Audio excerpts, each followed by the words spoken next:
There's something quietly magical about airport terminals late at night. Not the bustling gates or the flight announcements, but those quiet, in-between spaces, the diners where people sit alone, slowly stirring coffee, waiting for something to begin or something to end. That's where I met him. Over a plate of lukewarm fries and a tired piece of cherry pie. Hello and welcome to Everyday Epiphany, where simple stories spark soulful insights. Sit back, enjoy the journey, and may it brighten your day.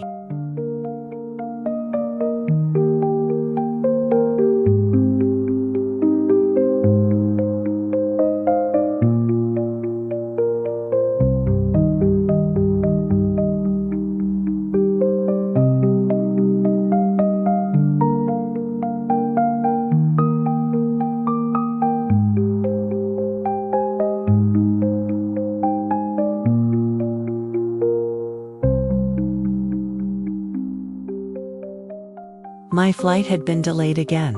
Third time that day. A storm was stalling over the Midwest, grounding half the country, it seemed.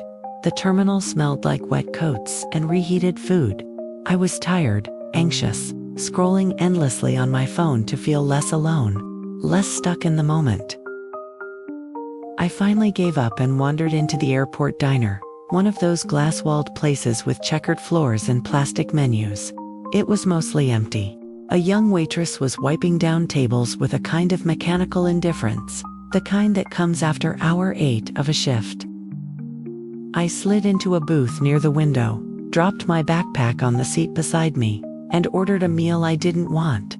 Burger, fries, slice of pie. I needed comfort, or the illusion of it.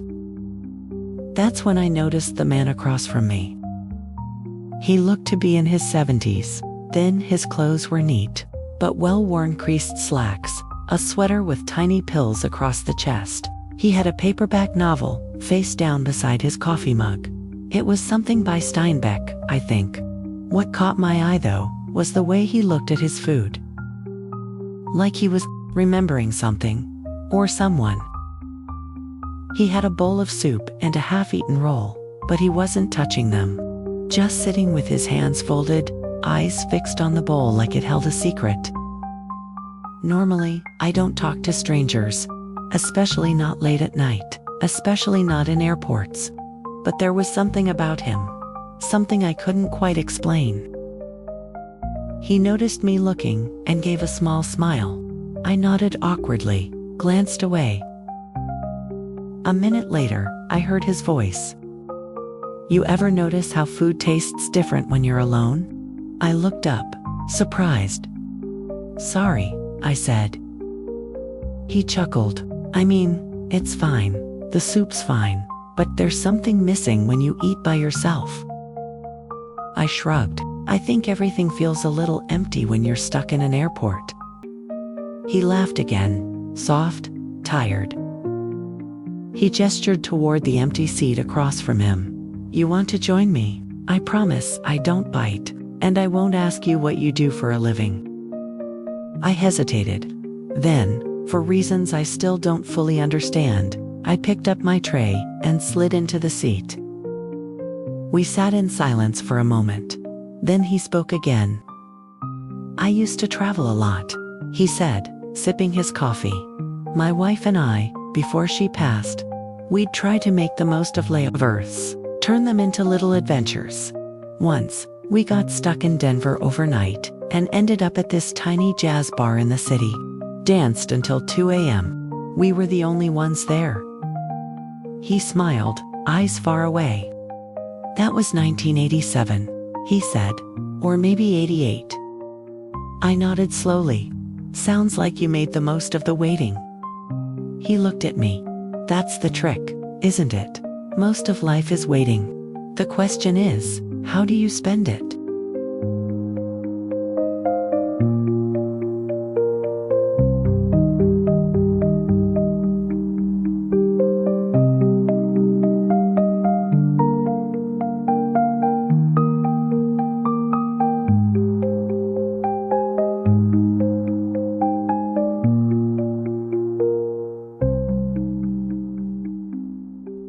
We talked for nearly an hour.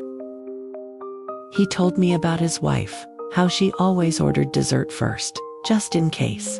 About the years they spent teaching abroad. About the night he proposed under a street lamp in Prague.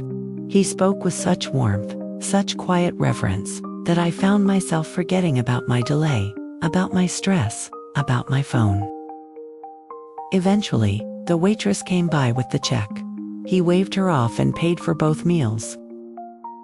"You didn't have to do that," I said. He shrugged. "You listened. That's more than most people do these days." I stood up, shouldered my bag. "Thank you," I said. He nodded. "Safe travels. And hey, next time you're stuck somewhere, try the pie. It's not great, but it helps." I laughed and walked out. When I turned around a few seconds later, the booth was empty. No soup bowl, no book, nothing. I asked the waitress if he'd left anything behind. She looked confused. "Who?" "The man I was sitting with. Older guy, sweater, reading a Steinbeck novel." She shook her head slowly. "You've been sitting alone since you got here." I blinked. She walked away. I never figured out what happened that night. Maybe I was just tired. Maybe I dozed off at the booth and dreamed the whole thing. But I left the airport that night feeling lighter. Like I'd been reminded of something important. That even in moments of limbo, especially in those moments, we're not as alone as we think.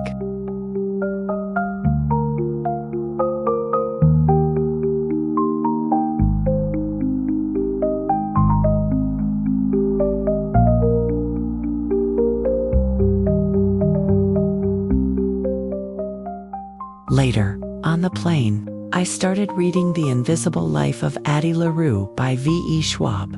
There's a line in there that stopped me cold. What is a person, if not the marks they leave behind? The man at the diner hadn't told me his name. He didn't leave a business card or a social media handle. But he left a mark. Not a flashy one, a quiet one. A moment of human connection in a place designed to be forgotten. Sometimes, the smallest conversations stay with us the longest.